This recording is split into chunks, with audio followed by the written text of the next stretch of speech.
ఎన్నికలో దీవించినట్లుగా వాక్యం కొరకు మనం చిన్న ప్రార్థన చేసుకుందాం.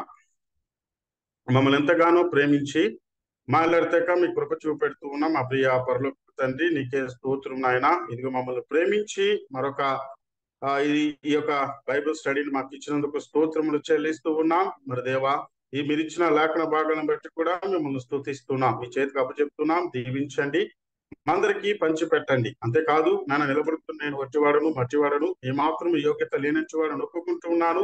నన్ను మీ సిలువ చాటున మరుగుపరచండి, మీ బోరగా మాత్రం వినియోగించుకోండి. పరిశుద్ధాత్మ తండ్రి, మీ తేటైన సహాయం ఇచ్చి మీరు మాట్లాడమని ప్రార్థన చేస్తా ఉన్నాం. చేరి వచ్చిన ఈ జూమ్ మరి యాప్ ద్వారా చేరి వచ్చిన మేము అందరితో మీరు స్పష్టంగా తేటగా మాట్లాడి మీరే మహిమ, మీరే ఘనత, మీరే ప్రభావం తెచ్చుకోమని కూడా ప్రార్థిస్తూ, ముందున్న సమయాన్ని, స్థలాన్ని, మమ్మల్ని, మా హృదయాన్ని, సమస్తాన్ని మీ స్వాధీనంలో ఉంచుకోమని, ఇక జూమ్ జాయిన్ అవ్వాల్సిన త్వరగా జాయిన్ అయ్యి వారిని జీవంగల మాటలు వినడానికి సహాయం దయచేయమని ఈ కొద్దినప్పుడు మా ప్రాణ కుమారుడు, మా రక్షకుడు నజరేసు నామములో అడిగి వేడుకుని ప్రార్థించుకున్నాము తండ్రి, ఆమేన్.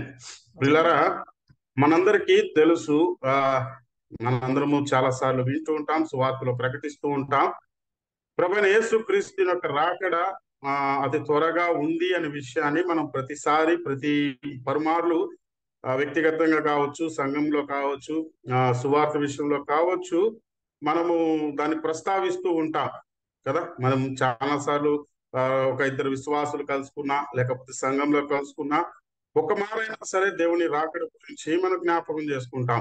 మంచిదే. అట్లయితే ఇక్కడ మనం చదువుకున్న ఈ భాగాన్ని మనం గమనించినట్లయితే ఇక్కడ 2 గ్రంథములు విప్పబడినట్టుగా కనబడుతుంది కదా. అప్పుడు గ్రంథములు ఇప్పుటకు మరి విప్పబడెను, మరియు జీవ గ్రంథమును మరొక గ్రంథము విప్పబడెను. ఇక్కడ 2 గ్రంథాల గురించి చెప్పబడి ఉంది. ఒకటి జీవ గ్రంథం, రెండవది మరొక గ్రంథం.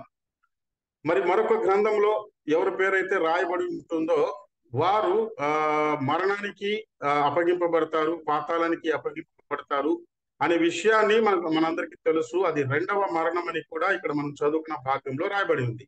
అయితే ఈ రోజు మన ఆలోచన జీవ గ్రంథంలో రాయబడిన వారి గురించి ఆలోచన చేద్దాం.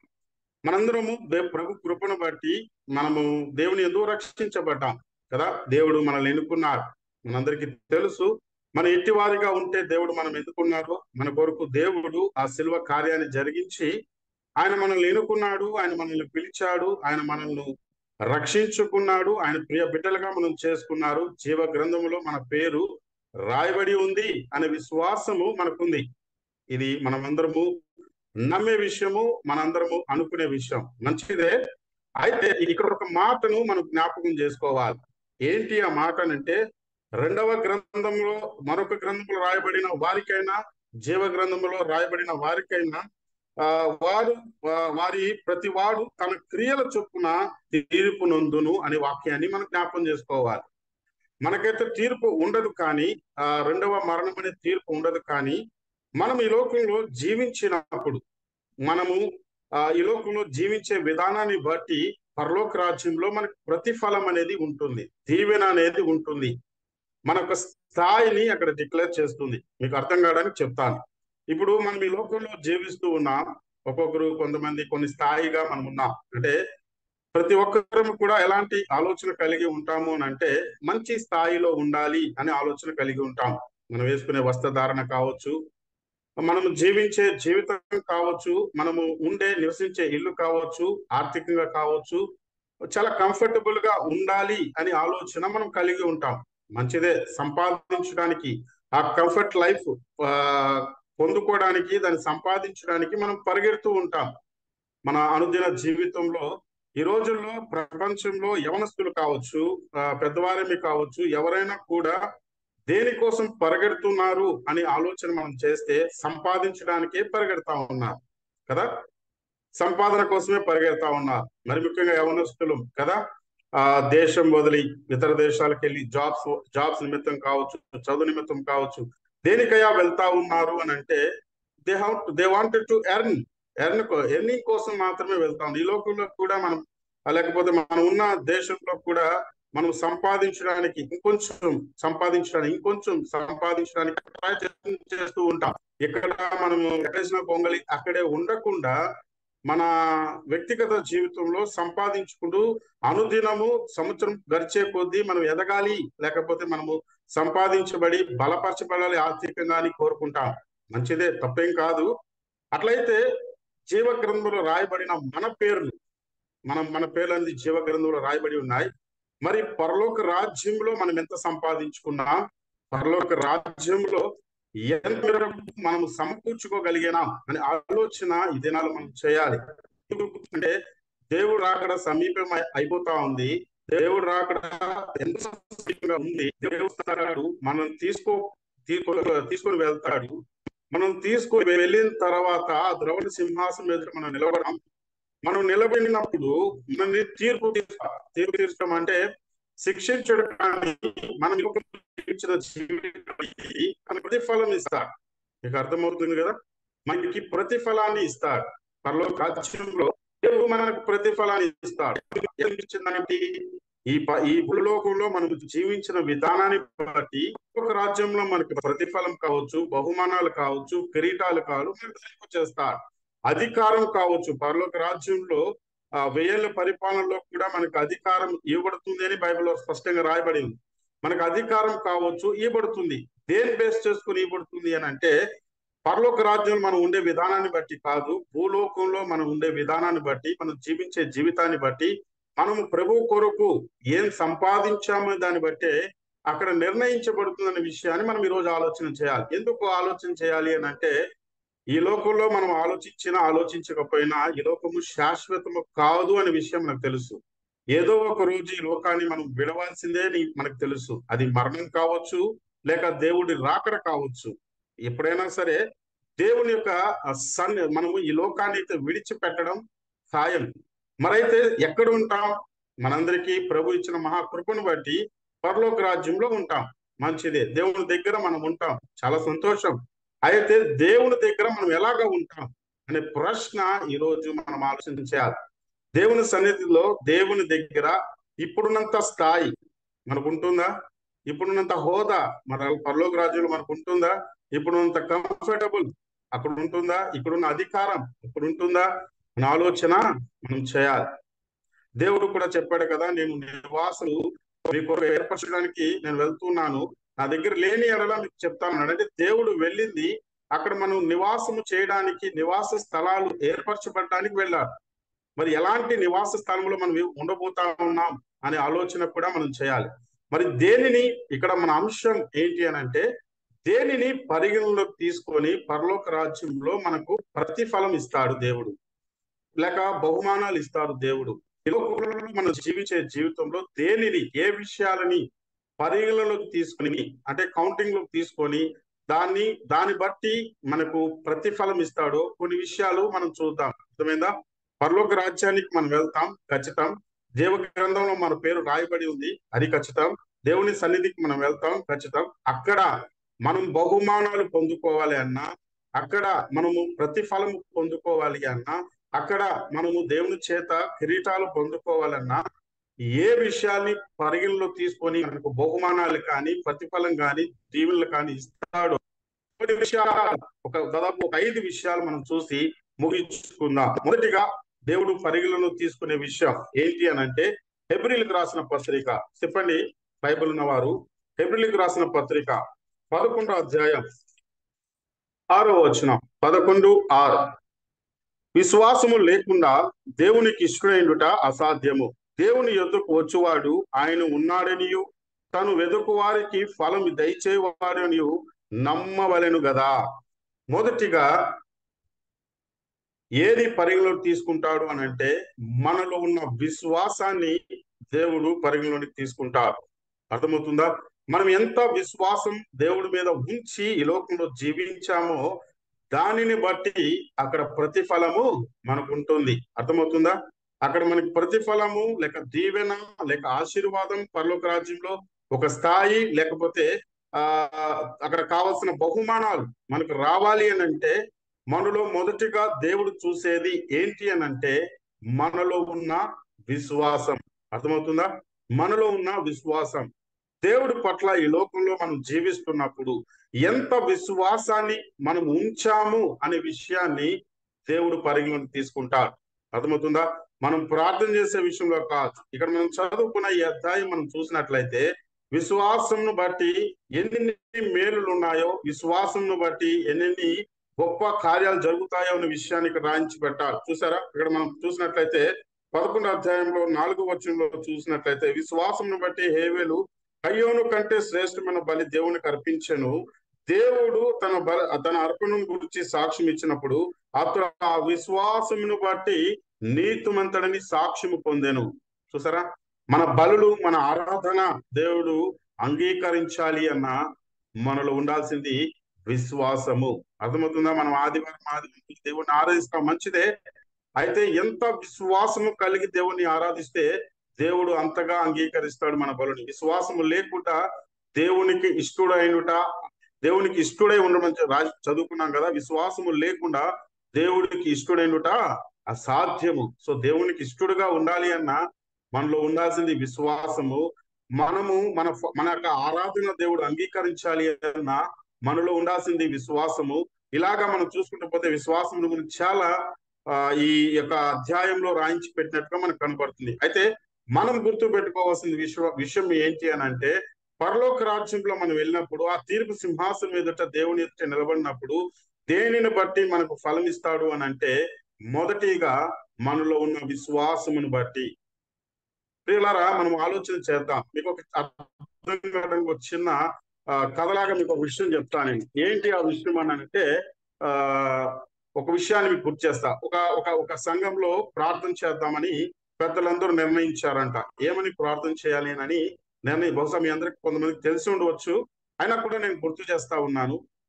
సంఘంలో ఉన్న పెద్దవారు అందరూ, విశ్వాసులు అందరూ నిర్ణయించుకున్నారంట, ఈరోజు మేము ప్రార్థన చేయాలి. దేని విషయం ప్రార్థన చేయాలని నిర్ణయించుకున్నారంటే, వాన పడాలి అనే విషయాల మీద నిర్ణయం తీసుకున్నారు. వాన పడాలి, వాన కోసం మనం ప్రార్థన చేద్దాం అని అందరూ ఉపవాసం ఉండి ప్రార్థన చేద్దాం, వానలు పడాలి అని ఆ సంఘంలో నిర్ణయించుకొని అక్కడ ప్రార్థన చేయడానికి ప్రతి ఒక్కరు చేరి వస్తూ ఉంటే ప్రతి ఒక్కరు చాలా మంది పెద్దవారు వస్తున్నారు, అందరూ వస్తున్నారు. దాంట్లో ఒక అమ్మాయి, చిన్న పాప గొడుగుతో పాటు వచ్చిందంట. అర్థమైందా? గొడుగుతో పాటు వచ్చి ప్రార్థనకు వచ్చింది. అక్కడున్న వారు అడిగారు, ఏమ్మా బయట బాగా ఎండ కాస్తుంది, వర్షం ఏం పడట్లేదు, మరి ఎందుకమ్మా నువ్వు గొడుగు తెచ్చుకున్నావు అని అంటే, ఆ చిన్న అమ్మాయి ఇచ్చిన సమాధానం, నేను యేసయ్య దగ్గరకు వచ్చాను ప్రార్థన చేయడానికి. ఏమని? నేను వర్షం పడాలని ప్రార్థన చేయడానికి నేను వచ్చాను. నా ప్రార్థన దేవుడు ఆలకిస్తాడు, వర్షం ఖచ్చితంగా కురిపిస్తాడు. నేను ఆ వర్షంలో తడవకుండా వెళ్ళడానికి గొడుగు తెచ్చుకున్నాను అని ఆ చిన్న పాప చెప్పిందంట. అర్థమవుతుందా? మరి మనలో ఉన్న విశ్వాసం ఏ మేరకుంది ఆలోచించాలి. మనం ప్రార్థన చేస్తుంటాం, మంచిదే, బట్ ఎంతవరకు దేవుని మీద విశ్వాసం ఉంచుతున్నాము అనే విషయానికి కూడా మనం ఆలోచన చేయాలి. ఎందుకు అనంటే, దేవునికి ఇష్టడుగా ఉండాలి అంటే విశ్వాసం కావాలి. మన అర్పణ దేవుని అంగీకరించాలన్న విశ్వాసం కావాలి. అంతేకాదు పరలోక రాజ్యంలో మన అంశం, పరలోక రాజ్యంలో మనం బహుమానాలు పొందాలన్నా, పరలోక రాజ్యంలో మనము దేవుని దగ్గర దీవెనలు పొందాలన్నా, పరలోక రాజ్యంలో ప్రతిఫలం పొందాలి అని అన్నా మనలో ఉండాలి విశ్వాసం. మొదటిగా గుర్తు పెట్టుకోండి, మనలో ఉన్న విశ్వాసమును బట్టి పరలోక రాజ్యంలో దేవుడు మనకు ప్రతిఫలం ఇస్తాడు అనే విషయాన్ని గుర్తు పెట్టుకుందాం. రెండవదిగా చూడండి, నాకు చెప్పండి, హెబ్రీయులకు రాసిన పత్రిక 6వ అధ్యాయం 10వ వచనం. హెబ్రీయులకు రాసిన పత్రిక 6వ అధ్యాయం 10వ వచనం. మీరు చేసిన కార్యములు, మీరు పరిశుద్ధులకు ఉపచారము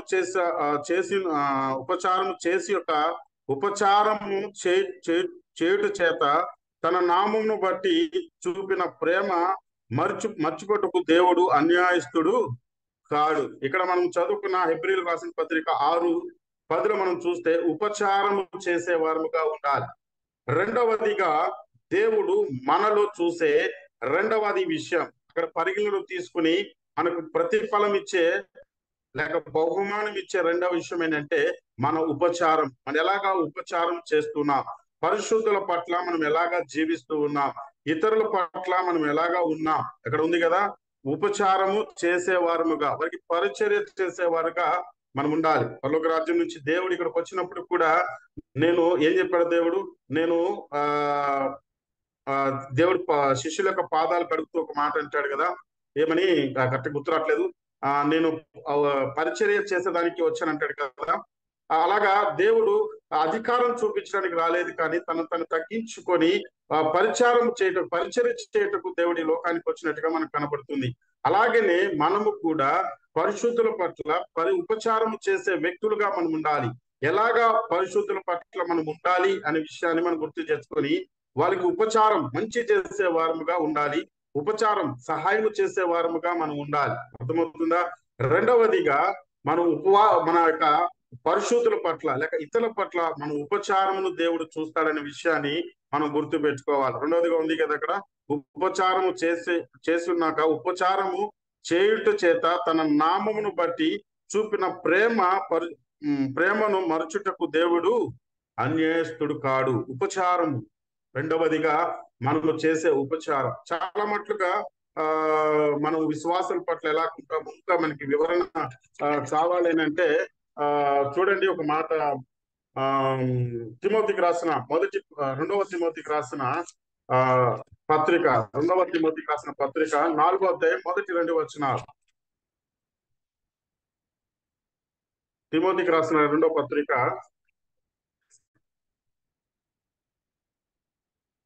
4వ అధ్యాయం మొదటి 2 వచనాలు. దేవుని ఎదుటను సజీవుల మృతులకు తీర్పు తీర్చు క్రీస్తు యేసు ఎదుటను ఆయన ప్రత్యక్షముతోడు ఆయన రాజ్యముతోడు నేను అనుబెట్టి చెప్పుచున్నదేమనగా వాక్యమును ప్రకటించుము. 2వ వచనం చూడండి, వాక్యమును ప్రకటించుము, సమయమందు అసమయమందు ప్రయాసపడము, సంపూర్ణమైన దీర్ఘశాంతముతో ఉపదేశించుచు ఖండించుచు గద్దించుచు బుద్ధి చెప్పుము. ఇక్కడ కొన్ని విషయాలు దేవుడు చెప్పాడు. మనము వాక్యమును ప్రకటించే వారం ఎలాగ ఉపచారం చేయాలి, ఎలాగ మంచిగా మనం దేవుని సన్నిధిలో గడపాలి అంటే ఉపచారమును బట్టి దేవుడు మనకు ప్రతిఫలం ఇస్తాడు. మనం చేయాల్సింది ఏంటి అని అంటే వాక్యమును ప్రకటించాలి. మనం చేసే ఉపచారం మంచి లేక మంచి పని ఏంటి అని అంటే మన వాక్యాన్ని ప్రకటించే వారముగా ఉండాలి. రెండవదిగా మనం చూస్తే మన పరిశుద్ధుల ఎదుట వాని సంపూర్ణ దీర్ఘశాంతముతో పరిశుద్ధులకు మనం ఉపదేశించే వారముగా ఉండాలి, ఖండించే వారముగా ఉండాలి, గద్దించే వారముగా ఉండాలి, బుద్ధి చెప్పే వారముగా ఉండాలి. ఏంటి ఉపచారం చేయడం అనంటే ఇక్కడ తేటగా తెలియజేయబడింది. ఏంటి అనంటే మనము వాక్యమును ప్రకటింప చేయడం ఉపచారం చేయటం, పరిశుద్ధులను గద్దించడం. చాలా మటుకు మనం ఏమనుకుంటాము అంటే మన ఎదుటిగా మన సంఘానికి వచ్చే వ్యక్తులు ఒక వ్యక్తి ఎవరైనా తప్పు చేసినప్పుడు మనం మౌనంగా ఉంటాం, వాని హెచ్చరించాం, వారితో మాట్లాడడం, వాడిని మనము ఏమి నాకెందుకులే అనుకోవడం కూడా బైబిల్ ప్రకారం తప్పండి. దేవుడి ప్రకారం ఇది తప్పు. మనం వాడిని ఏం చేయాలి అని అంటే వాడు మన సహోదరుడు కాబట్టి వానికి మనం ఏం చేయాలి అని అంటే వానికి దీర్ఘశాంతముతో సంపూర్ణమైన దీర్ఘశాంతముతో వానికి ఉపదేశించాలి. ఏది మంచి అనే విషయాన్ని మనం చెప్పాలి. వాడు వినకపోతే వానికి ఖండించాలి, గద్దించాలి కదా, వానికి బుద్ధి చెప్పాలి. అంతేగాని వాడిని విడిచిపెట్టకూడదు. నాకెందుకులే అనే విషయాన్ని మనం విడిచిపెట్టే వ్యక్తులుగా ఉండకూడదు అనే విషయాన్ని ఈ రాత్రి దేవుడు మనకు గుర్తు చేస్తా ఉన్నాడు. పరలోక రాజ్యంలో మనకు దేవుడు ప్రతిఫలం ఇవ్వాలి అని అంటే 2 విషయాలు మనం చూసాం. మొదటి విషయం ఏంటి అని అంటే మనలో ఉన్న విశ్వాసమును బట్టి దేవుడు మనకు ప్రతిఫలం ఇస్తాడు. రెండవది మనం చేసే ఉపచారమును బట్టి దేవుడు మనకు ప్రతిఫలాన్ని ఇస్తాడు. మూడో విషయాన్ని మనం చూద్దాం. చూడండి, తిమోతికి రాసిన 2వ పత్రిక మొదటి అధ్యాయం 6వ వచనం. ఆ హేతువు చేత నా హస్త నిక్షేపము వలన మీకు కలిగిన దేవుని కృపావరమును ప్రజ్వలింప చేయవలెనని నేను మీకు జ్ఞాపకము చేయుచున్నాను. మూడవది కృపావరములు, లేక మనకు అర్థం కావాలంటే తలాంతులు కదా. మనకు అర్థం కావాలని మనం చెప్పుకోవాలంటే తలాంతులు. దేవుడు ప్రతి ఒక్కరికి కొన్ని తలాంతులు దేవుడు ఇస్తాడు. ఎవరిని కూడా ఉత్త చేతులతో ఉంచాడు. దేవుడు ఈ లోకంలో ఉన్నప్పుడు కూడా ఒక ఉపమానం చెప్పాడు కదా, ఏమని? ఒకడికి 5 తలాంతులు ఇచ్చాడు, ఒకడికి 3 తలాంతులు ఇచ్చాడు, ఒకడికి 1 తలాంతు కూడా ఇచ్చినట్టుగా మనకు కనబడుతుంది. కానీ 5 తలాంతులు ఇచ్చిన వాడు దాన్ని ఉపయోగించుకొని ప్రతిఫలము దాన్ని అభివృద్ధి చేసుకున్నాడు. అభివృద్ధి చేసుకోవడం ద్వారా వాడు దేవుని దృష్టిలో మంచి దాసుడయ్యాడు. 1 తలాంతు తిన్నవాడు దేవుడు ఆ తలాంతును తీసుకుని జాగ్రత్తగా దాచిపెట్టి మళ్ళీ దేవుడు తీసుకొచ్చి ఇచ్చినప్పుడు అక్కడ దేవుడు అతని గురించి సాక్ష్యం ఇస్తున్నాడు. ఏమని? అబద్ధపు లేకపోతే చెడ్డ దాసుడా అని దేవుడు ఆ వ్యక్తిని చెప్పినట్టుగా మనకు కనబడుతుంది. అర్థమవుతుందా? సో 3వ విషయం, మనకు దేవుడిచ్చిన కృపావరములు మనం ఎలాగ ఉపయోగిస్తూ ఉన్నాం అనే విషయాన్ని మనం గుర్తుపెట్టుకోవాలి. దేవుడు మనకు తలాంతులు ఇస్తాడు, కృపావరములు ఇస్తాడు. దాన్ని మనం ఈ లోకంలో ఎలాగ ఉపయోగించి ఎలాగ దాన్ని అభివృద్ధి పరుచుకుంటున్నాం అనే విషయాన్ని కూడా దేవుడు పరిగణలోకి తీసుకుంటాడనే విషయాన్ని మీకు అర్థం కావాలని చెప్తున్నాం. పరిగణలోకి తీసుకొని మనకి ప్రతిఫలం ఇస్తాడనే విషయాన్ని మనం గుర్తుపెట్టుకోవాలి. అంతేగాని దేవుడు చాలా మంది ప్రార్థన చేసే వరం ఇస్తాడు, కొంతమందికి వాక్యం చెప్పే వరం ఇస్తాడు, కొంతమంది కదా వాక్యాన్ని స్వార్థను చెప్పే వరం ఇస్తాడు. అందరూ ఆ సువార్త బాగా చెప్పలేరు. కొంతమందికి దేవుడు ఆ తలాంతు ఇస్తాడు, అందరూ ప్రార్థన బాగా చేయలేకపోవచ్చు. దేవుడు కొంతమందికి ప్రార్థన తలాంతు ఇస్తాడు కదా. కొంతమందికి వాక్యము, అందరూ వాక్యాన్ని బాగా చెప్పలేకపోవచ్చు. కానీ దేవుడు కొంతమందిని ఎన్నుకొని వాక్యాన్ని బోధించడానికి ఆ తలాంతును ఇస్తూ ఉంటాడు. మీకు అర్థమవుతుందా? సో ఆ తలాంతుని ప్రార్థనా తలాంతు ఇచ్చినప్పుడు మనం ప్రార్థనలో ఆ తలాంతుని ఉపయోగించుకొని అధిక సమయం దేవుని సన్నిధిలో ప్రార్థించుకొని దాన్ని అభివృద్ధి పరచుకోవాలి తప్ప దాన్ని ప్రక్కన పెట్టేయకూడదు. ఇలాగా చాలా దేవుడు కృపావరములు ఇస్తాడు, తలాంతులు ఇస్తాడు. దాన్ని మనం ఎలాగో ఉపయోగించుకొని దానిలో అభివృద్ధి పొంది దేవుని మహిమపరుస్తాము ఈ లోకంలో. దానిని బట్టి పరలోక రాజ్యంలో మనకు ప్రతిఫలం ఉంటుందనే విషయాన్ని మనం గుర్తుపెట్టుకోవాలి. 3 విషయాలు మనం చూసాం. ఏ విషయాన్ని పరిగణలో తీసుకొని పరలోక రాజ్యంలో దేవుడు మనకు దీవెనలు, దేవుడు మనకు కిరీటాలు, దేవుడు మనకు ప్రతిఫలం ఇస్తాడు అనే విషయాన్ని మనం చూసాం. మొదటిది, మనలో ఉన్న విశ్వాసమును బట్టి పరలోక రాజ్యంలో దేవుడు ప్రతిఫలం ఇస్తాడు. రెండవదిగా, మనం చేసే ఉపచారమును బట్టి దేవుడు మనకు పరలోక రాజ్యంలో ప్రతిఫలం ఇస్తాడు. మూడవది, మనకిచ్చిన కృపావరంలో మనం ఎలాగ ఉపయోగించుకున్నామో దానిని బట్టి దేవుడు ప్రతిఫలమును పరలోక రాజ్యంలో మనకి ఇస్తాడు. నాలుగవదిగా చూడండి, కొరింథీయులకు రాసిన రెండవ పత్రిక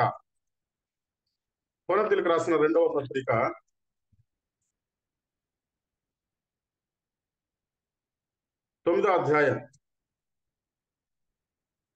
6-7 వచనాలు. 9వ అధ్యాయం 6-7 వచనాలు. కొంచెముగా విత్తువాడు కొంచెముగానే పంట కోయును, సమృద్ధిగా విత్తువాడు సమృద్ధిగానే పంట కోయినని ఆ విషయము చెప్పుచున్నాను.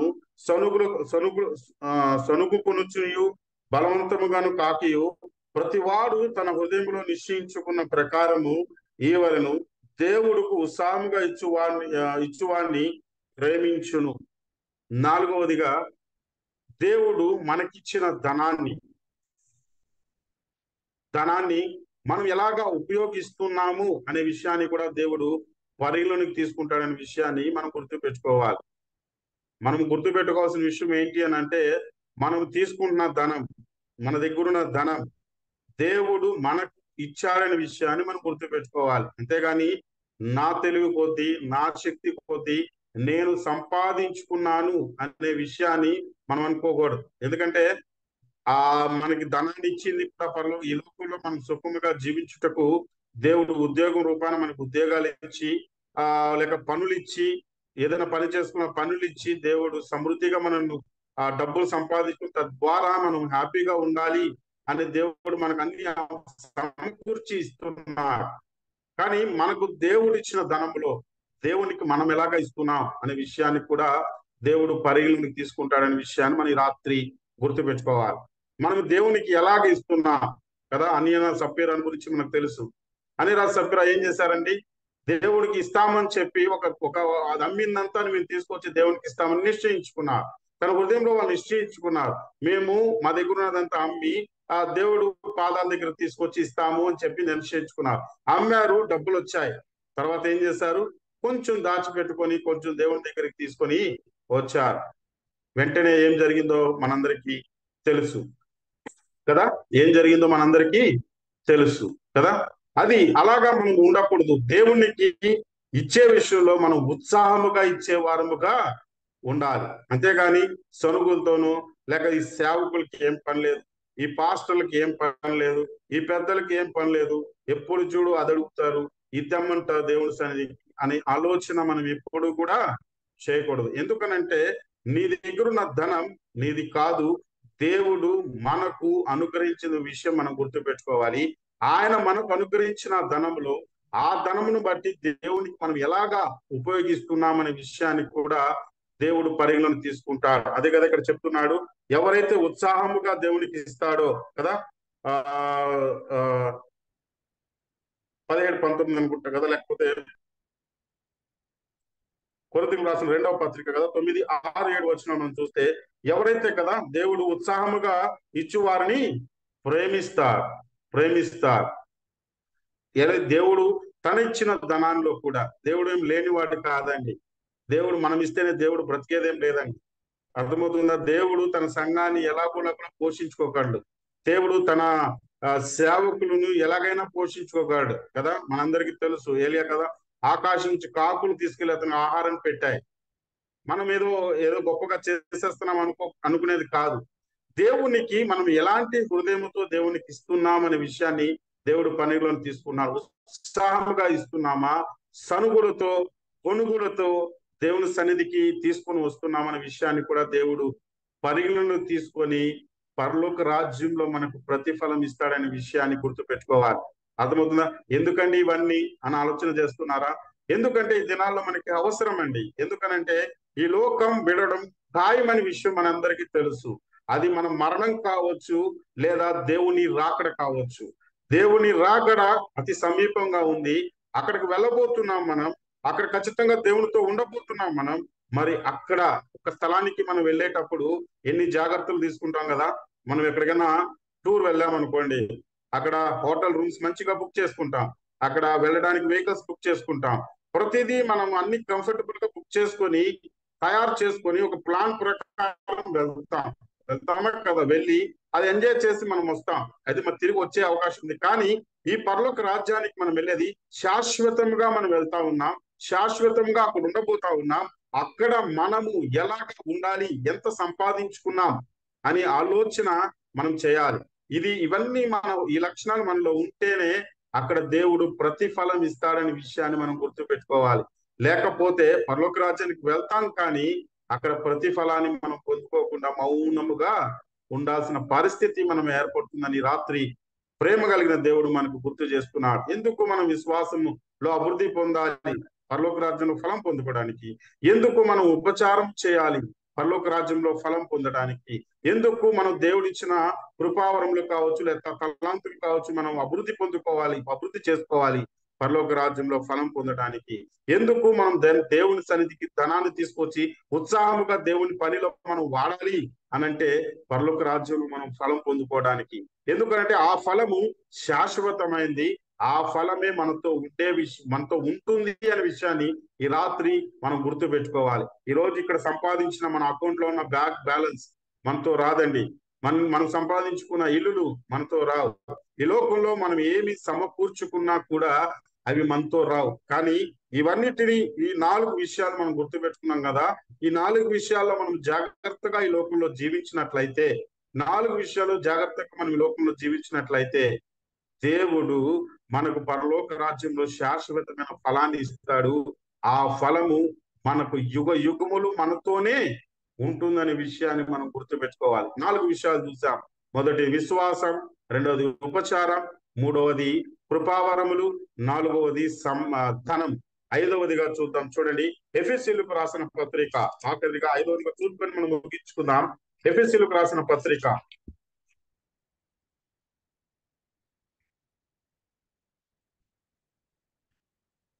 ఎఫెసీయులకు రాసిన పత్రిక 5వ అధ్యాయం 16వ వచనం. 5:16. అజ్ఞానుల వలె కాక జ్ఞానుల వలె నడుచుకున్నట్లు జాగ్రత్తగా చూసుకున్నది. ఇందు నిమిత్తం మీరు అవివేకులు కాక ప్రభు యొక్క చిత్తం ఏమిటో గ్రహించుకున్నది. 15 వచనం చదవండి. 15 చూద్దాం. దినములు చెడ్డవి కనుక మీరు సమయమును సద్వినియోగం చేసుకొని మరి అజ్ఞానులే కాక ఇక్కడ మనం చూస్తున్నాం కదా, దినములు చెడ్డవని గనుక, దినములు చెడ్డవు గనుక మీరు సమయమును పోనీయక సద్వినియోగం చేసుకొనుచు.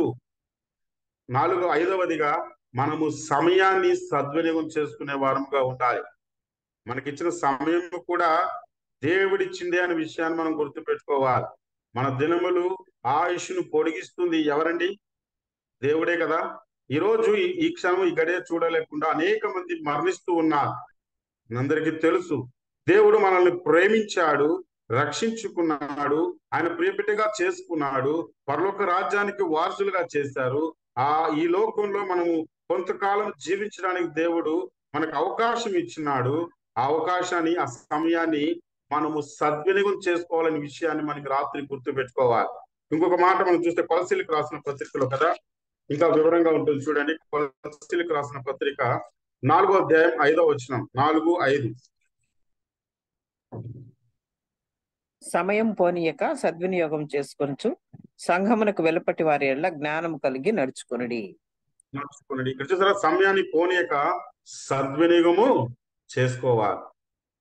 మనము ఆలోచన చేయండి, మనం ఆలోచన చేద్దాం. దేవుడు మనకు ఒక రోజుకి 24 గంటలు ఇచ్చాడు కదా, ఎంత వరకు మనము సద్వినియోగం చేసుకుంటున్నాం, ఎంత మనం దురుపయోగం చేసుకుంటున్నాం ఆలోచన చేద్దాం. నా ప్రియ సహోదరి సహోదరుడా, నువ్వు దురుపయోగం చేస్తున్న సమయానికి అక్కడ లెక్క చెప్పాలి, గుర్తు పెట్టుకో. నువ్వు సద్వినియోగం చేసుకున్నామా? ఇక్కడ ఇచ్చిన దేవుడు ఇచ్చిన సమయాన్ని, దేవుడు మనకిచ్చిన సమయాన్ని మనం సద్వినియోగం చేసుకుంటే పరలోక రాజ్యంలో మనకు ప్రతిఫలం ఉంటుందనే విషయాన్ని, బహుమానం ఉంటుందనే విషయాన్ని మనం గుర్తు పెట్టుకోవాలి. మనకిచ్చిన సమయం కదా, మనకి రోజుకి 24 గంటలు ఇచ్చారు దేవుడు. 24 గంటల్లో దేవునికి మనం ఎంత సమయాన్ని ఇస్తా ఉన్నాం? ఈరోజు ఆలోచన చేయాల్సిన విషయం. అరగంట ఆలోచించండి నా ప్రియ సహోదరి సహోదరుడా, ఎంత సమయాన్ని దేవుని కొరకు మనం కేటాయిస్తా ఉన్నాం, ఎంత సమయాన్ని మన కొరకు కేటాయిస్తా ఉన్నాం, ఎంత సమయాన్ని మనము దురుపయోగం చేస్తా ఉన్నాం, వేస్ట్ చేస్తా ఉన్నాం.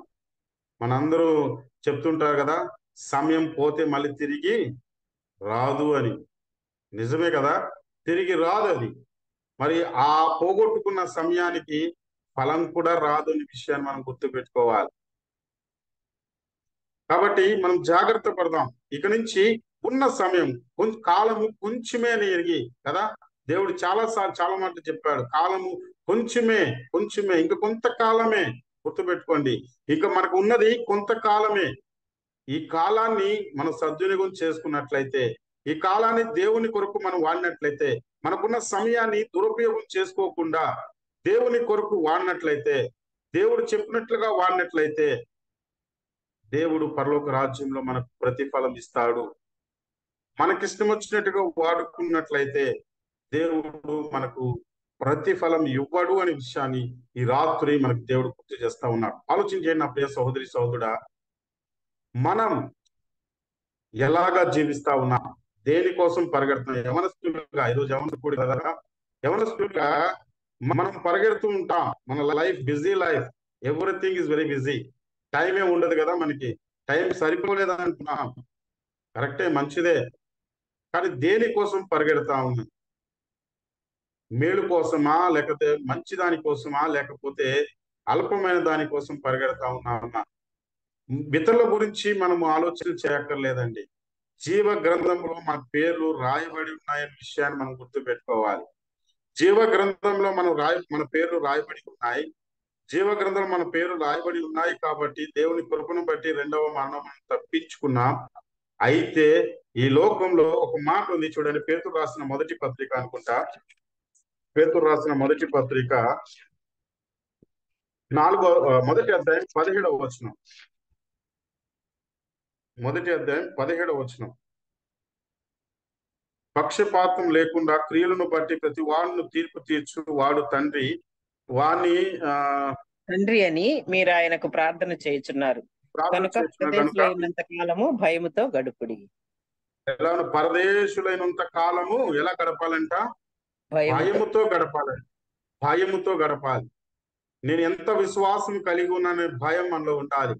ఒకసారి మనం ప్రతిసారి ఆలోచన చేయాలి, నేను పరదేశిగా ఈ లోకంలో ఉన్నాను, పరదేశులం. ఇక్కడ మన లోకం ఇది కాదు, మన ప్రపంచం ఇది కాదు, మన రాజ్యం ఇది కాదు. మన రాజ్యం పరలోక రాజ్యం. మన ప్రపంచం పరలోక రాజ్యం. మన మన యొక్క గమ్యం పరలోక రాజ్యం. మనం ఉండబోయేది పరలోక రాజ్యం. మనం ఇక్కడికి యాత్రికులుగా ఉన్నాం, పరదేశులుగా ఉన్నాం. ఇక్కడ మనం ఎలాగా జీవించాలంటే భయముతో గడపాలి. ఉన్నంత కాలం, పరదేశులుగా ఉన్నంత కాలం భయముతో గడపాలి.